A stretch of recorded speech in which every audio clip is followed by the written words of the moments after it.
Well, changes keep happening over and over to student debt relief. The president has been pushing to help alleviate the pressures that so many students have been suffering for decades, but there have been a lot of hiccups and challenges along the way. Here to talk about that and what we can expect coming in the new year is Education Secretary Miguel Cardona. How are you, sir? Good, good. Great to be with you. All right, you're back. I'm back. Last time we spoke, the student loan pause has been extended. It was supposed to end January. Now it's being extended until June the 30th. So let's get into that. What is going on? Look, Ebony, some things have changed, some things are constant. The constant is that this administration is going to fight for middle-class people who need some debt relief right now. And we feel confident that we're going to prevail. And I don't care how many Republican officials want to come up with some made-up reason why they're going to sue us. We're going to go through the courts and we're going to win and we're going to provide a debt relief because for far too long, college has been out of reach for too many people, and we're trying to fix that. So right now, the pause is extended because we don't think it's fair to ask people to start repaying, right? And then if when it changes, they're going to make payments on loans maybe that would have been taken out, right? And let's remember why we're doing this. We're doing this so that people don't go into default when loan payments resume. So it'd be silly to start repayments at a time when we know it would lead to greater defaults in loans. So that's why we're extending the pause. So let's talk about what could possibly happen, because the administration extended the pause and the administration wanted the Supreme Court to now rule. Right. But we're talking about an ultra conservative court. What is the expectation here? And what happens if the court blocks this? Look, what I can tell you is that we feel confident in our authority to do this under the HEROES Act. It's the same authority that was used to pause payments in the first place before this administration. So we do believe that we have the ability to do this. And what I want to tell the folks listening is we're not going to stop fighting. We're not going to stop fighting on this, but also outside of this, we provided over $38 billion in debt relief. We're cutting loan payments in half when they kick up again. The income-driven repayment is huge. You know, a lot of people can't afford college payments because they're so high. But what we're doing is cutting those payments in half through our IDR policy changes. Public service loan forgiveness, right? We know teachers and nurses and veterans, they're serving their community. And they were told they're going to have loan forgiveness if they're public servants after 10 years. Before we got in, 98% of those people got denied. So we fixed that. Over 250,000 people. Over $14 billion already. So yes, this one is getting a lot of attention because the Supreme Court is, but we've been fighting from day one and we're not going to stop fighting. Regardless of the decision, we feel confident in it, but we're going to keep fighting as long as we're here to make sure we're looking out for those borrowers, to make sure college is more accessible to more people. Let me ask you really quickly on the PSLF. You said, I believe you just said over 250,000 people have received PSLF. What number is that out of the amount of people who have actually tried to apply for that? You know, while I don't have that information now, what I can tell you is when I came in, 7,000 people got benefited from that. 7,000, and that program was set to kick in 2017. So from 2017 to 2021, 7,000 people. From 2021 to 2022, 250,000 people. Like, that's real, right? $14 billion in debt relief. I've talked to teachers who, in tears, are telling me over $80,000 in debt relief. Now they can buy a home, finally. Teachers shouldn't have to wait 10 years to buy a home. But this is giving them that green light to do that. I've talked to another educator who said because of public service loan forgiveness, she can now help her daughter go to college. Like, this is real money for real people who are trying, middle-class folks.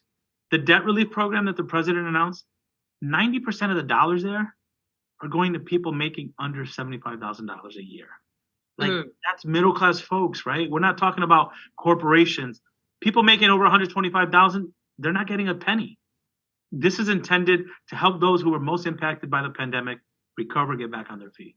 Are there some other things that we may not have seen yet, but the president may either revisit or he may try to put in place later when it comes to student loan? I know earlier, even on the campaign trail, he was talking about making community college more affordable, and also trying to make, I believe, the couple of years for free. I know that kind of got sidelined, but is that something that he may revisit? Are there other measures that he's looking at? You know what I love? Like, he understands the importance of education. I'm fortunate to serve as a secretary when the president's put more money in education than any other president in the past. When the policies are pushing pro-education. I mean, it does help to have the first lady a teacher in the White House, right? But right. So yes, community college, we're not done. We're fighting for that still. Early childhood education, that's also very important to us.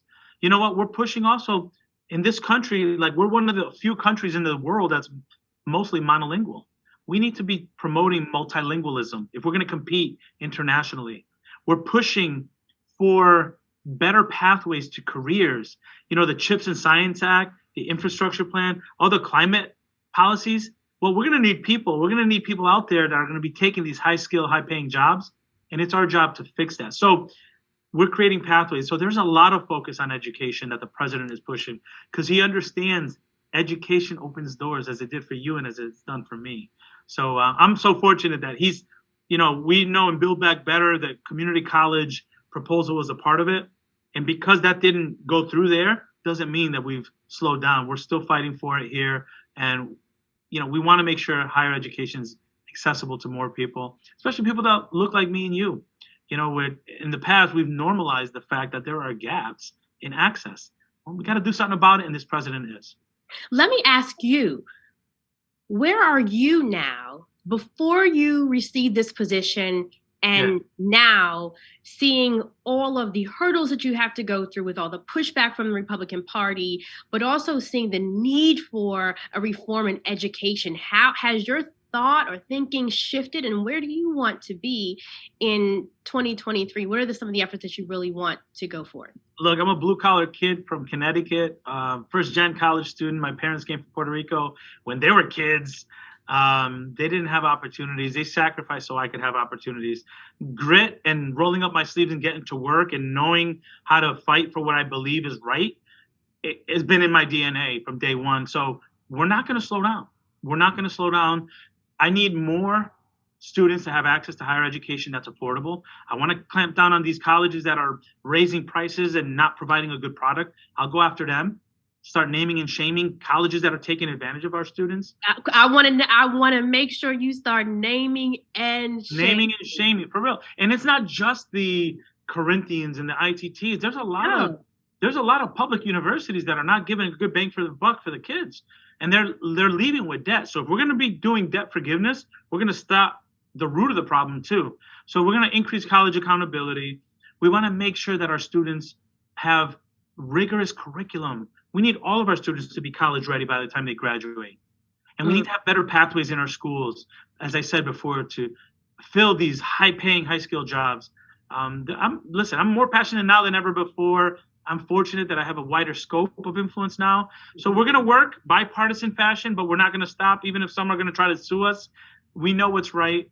I'm a product of a public school system. My kids go to public schools.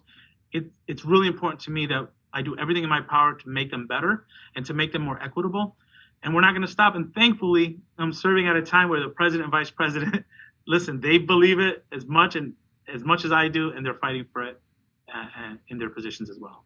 Absolutely. I'm glad that you mentioned equity in this fight, because it is so important, especially for Black and Brown students, many of whom are the first generation. Right. And I even look back, I was in my family, and I would not have even been able to afford the university that I graduated from because of the rising costs in college. It's incredible. It's gotten out of control. And look, I hired someone to lead the Office of Post-Secondary Education who led a university, who was a chancellor, because I want to work with our college presidents, you know, and I've met so many of them that have great ideas that provide good value. I want to lift those models, but I also want to go after the ones that are protecting the status quo, that are more comfortable being comfortable than having students graduate at higher rates. Like our education system was disrupted for us because of the pandemic. We have to take advantage of the disruption to equalize the playing field for all students, and that's what we're doing here at the Department of Education. Thank you so much, Secretary Cardona, for coming back. Now, look, the next time we talk, I want us to be toasting because we should be popping bottles and ridiculous. Yes, I agree with you there. Look, we got great lawyers here. We got the legal authority on our side, so that's my expectation. All right. Well, I will see you then. Thank you so much, sir, for coming on the record with AURN. Take care, Evan. All right. Bye-bye.